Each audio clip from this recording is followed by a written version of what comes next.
ఊళ్ళకి ఊళ్ళు వలస బాట.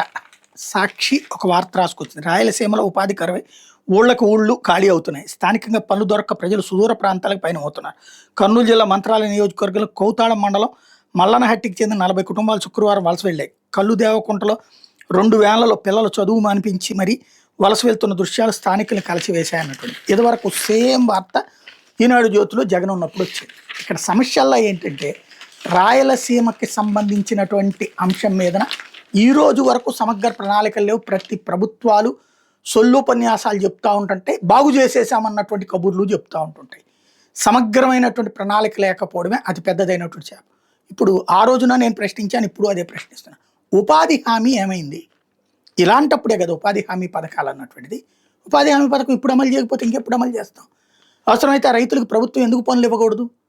పంచాయతీరాజ్ పనులు ఉన్నాయి కదా, రోడ్లు వేయడాలు, కాలువలు, ఇట్లాంటి పవన్ కళ్యాణ్ గారి శాఖ నుంచి ఉన్నాయి కదా పనులు, అవి ఎందుకు ఇవ్వకూడదు? అట్లాంటివన్నీ ఏం జరుగుతోంది అసలు?